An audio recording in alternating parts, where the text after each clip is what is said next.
We're going to start that, though, by speaking to Dr. Grant Duncan.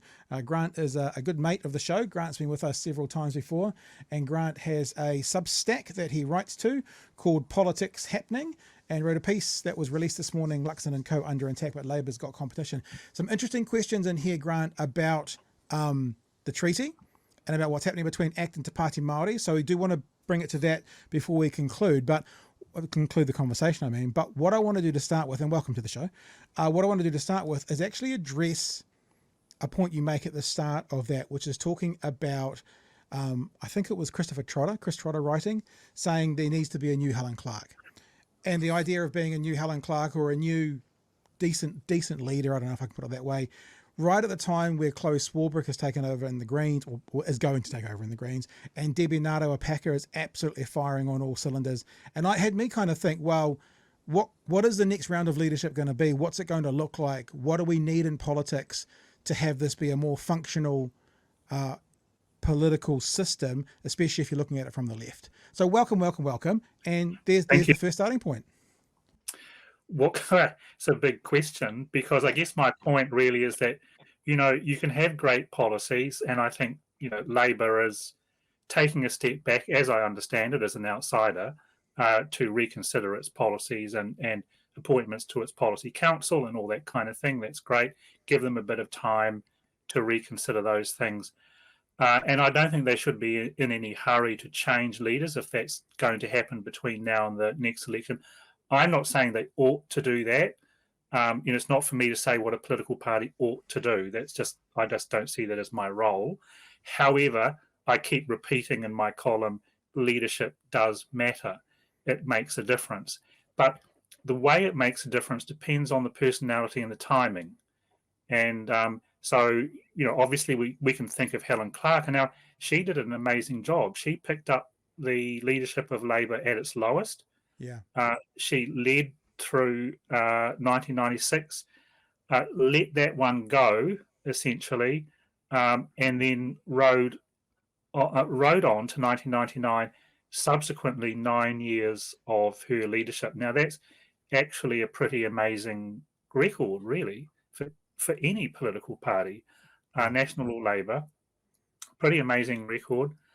And so, the leadership does matter. It makes a difference. Now, I wouldn't say that Helen was the most inspiring celebrity type figure or anything like that, but she achieved stuff.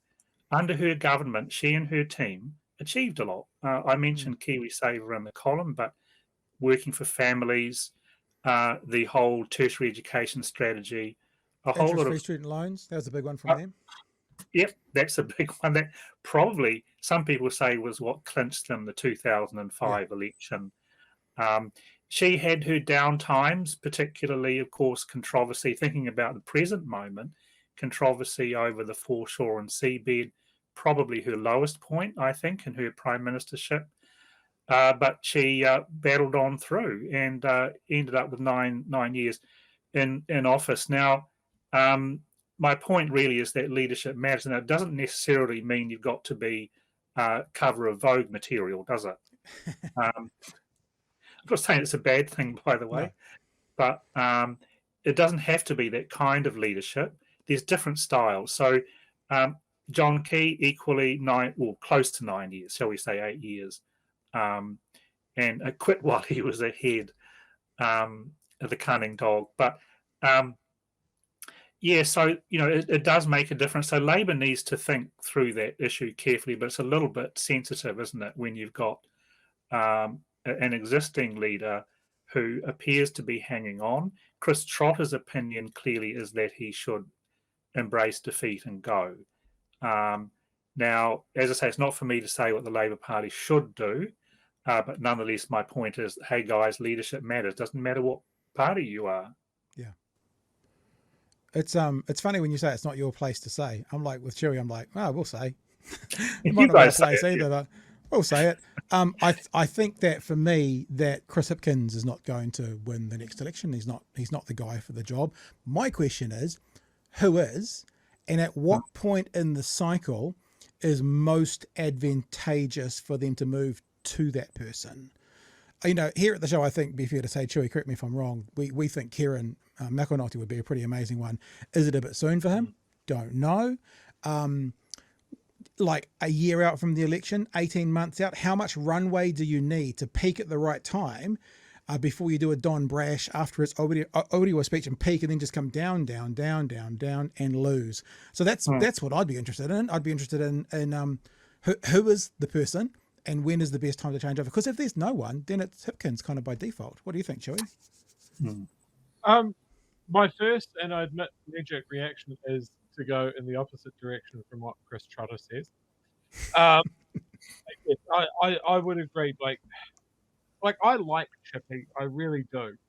But I think where he is at the moment is he has to shake off a loss, an absolute trouncing, and almost remarket himself. And that's challenging. Like, there's a real personality there, and I think we lost it in the run up to the election, right up until about 2 weeks out. Yeah, 2 weeks out, we saw it. Fire in his belly. Like, we need to see that all the time. And when it comes to Kieran, again, really, really like him. Like, he personally would be a big tick for me. But I think almost it's the opposite. Is he kind of needs a little bit of polish. And maybe it's a case of, those two need to put their heads together and go, what's the best way forward for the party? And I think that's kind of one of my criticisms talk about Helen Clark, is she cemented her leadership in a way that overall was damaging to the Labour Party, in my opinion. Anybody that would have been a threat to her got moved down, away. So when Helen left, it was an oh shit, who have we got moment.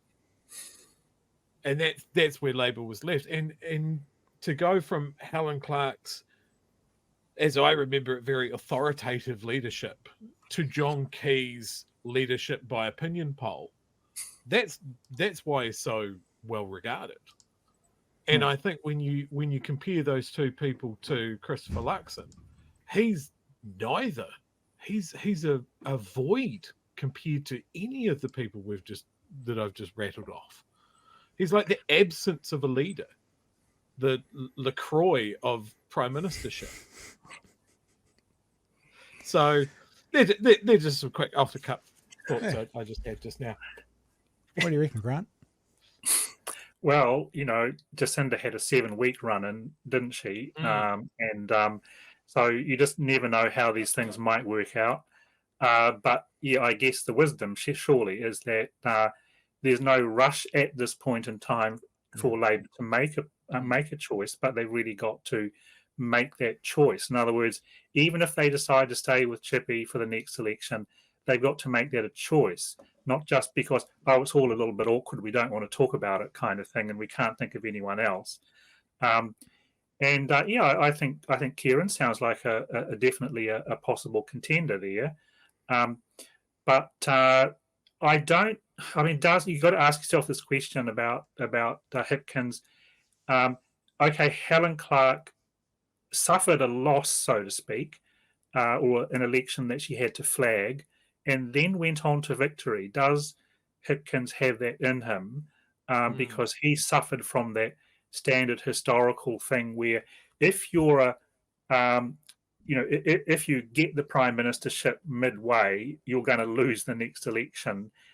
Holyoake was the interesting guy who that happened to him, but then he hung on and won for National in 1960. So he inherited a prime ministership midterm, lost it in 57, got it back in 1960. So, and then went on to an incredible career, Kiwi Keith, etc.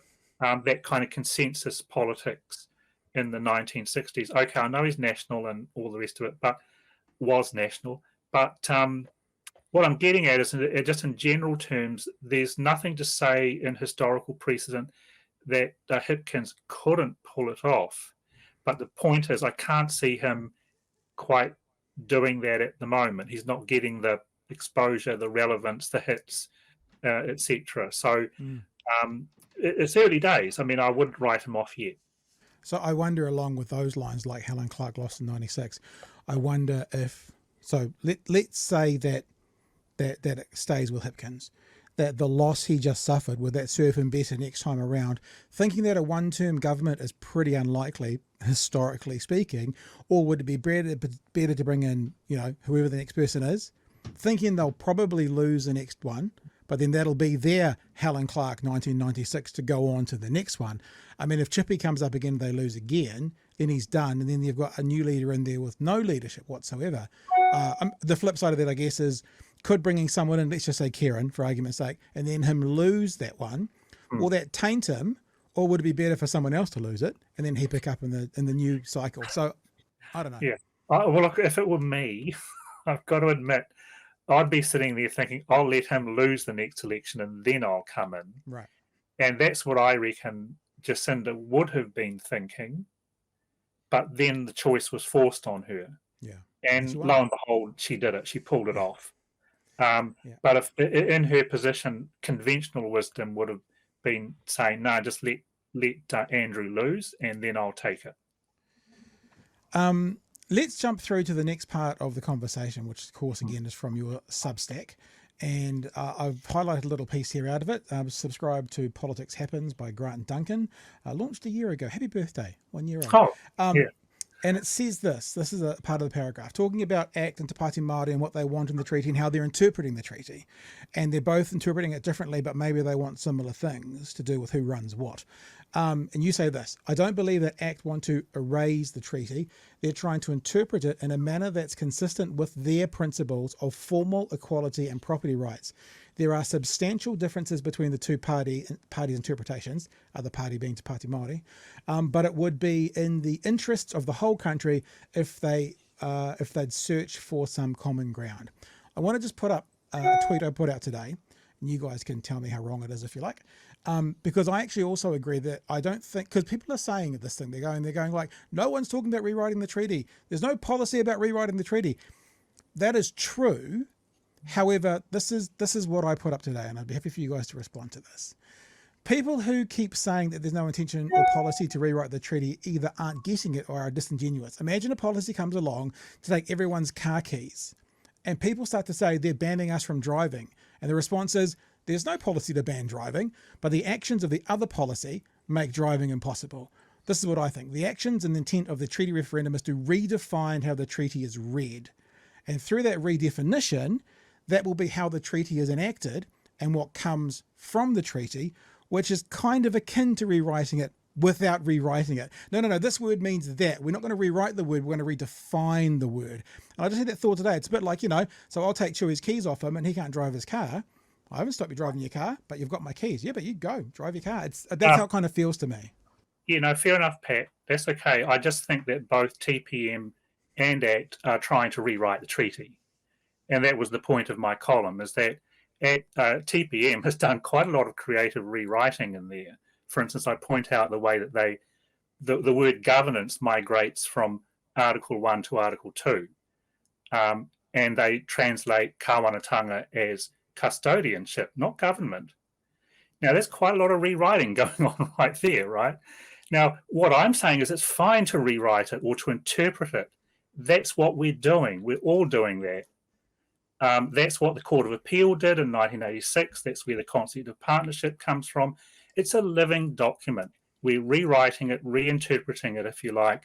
The actual treaty in its two languages can't be literally rewritten. That's, I think the texts are pretty established.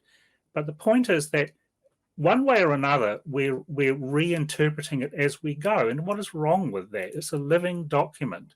We are making up our minds as we go as to how to interpret and use this document. That is changing historically. It's changed quite dramatically in my lifetime, our understanding of it. And of course it's controversial. There's no single understanding of it. That's the thing. It's just a very controversial question. But it goes to the heart of our nationhood. And I think it stings and it hurts a lot when people get angry about the question.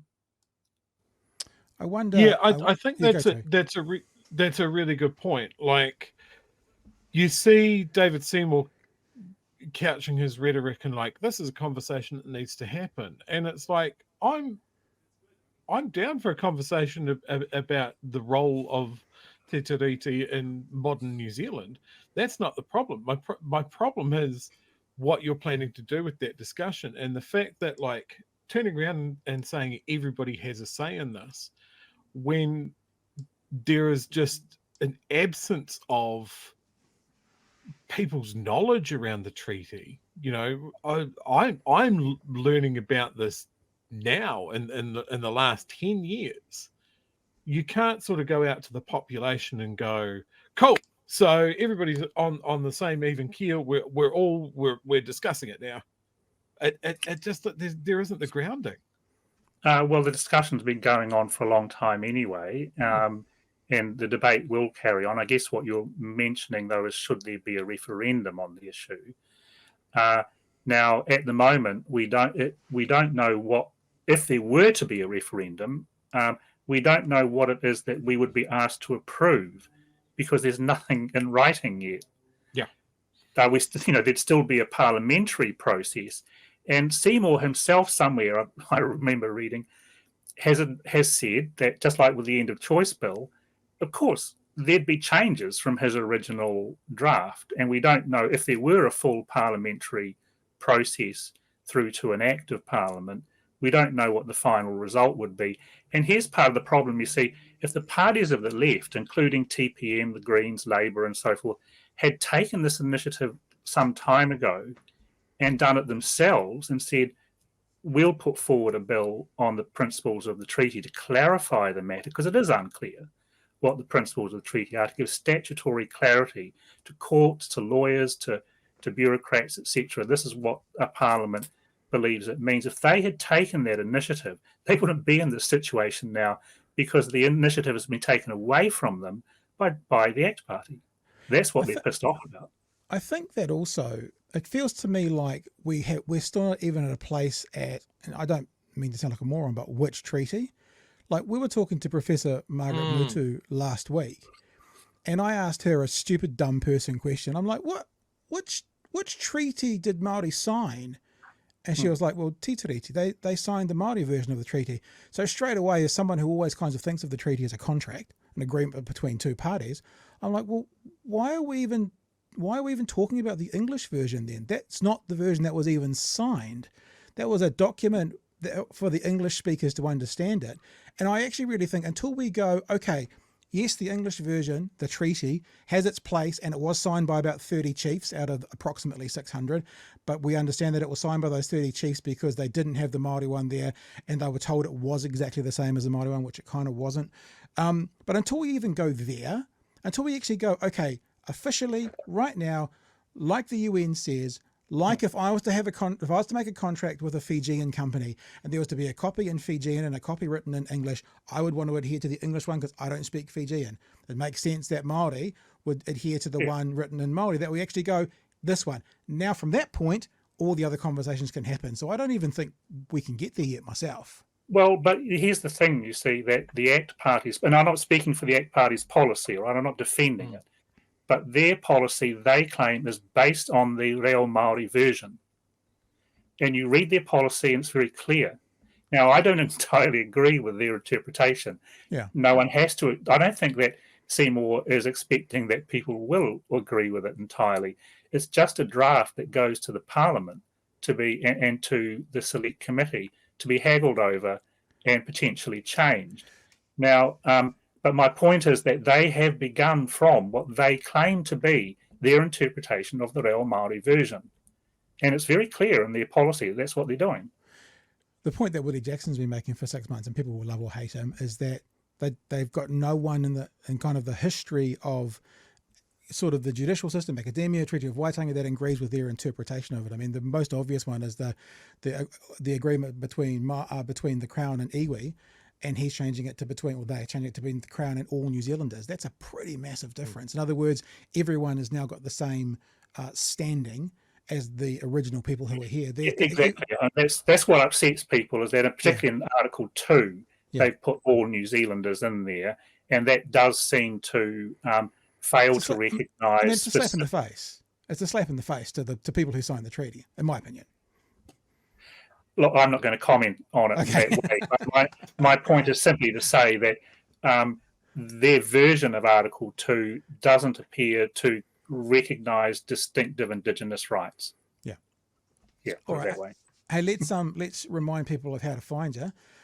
Politics Happens. It's Grant Duncan PhD.substack.com. I got that right. My eyes are bad, and I'm looking from the other side of the room. Politics Happens, and there's the article we were just talking about, a bunch of other stuff as well. It's currently not paywalled, but if I was you, I'd get there quickly, because who knows in this day and age when it might be becoming paywalled, eh, Grant?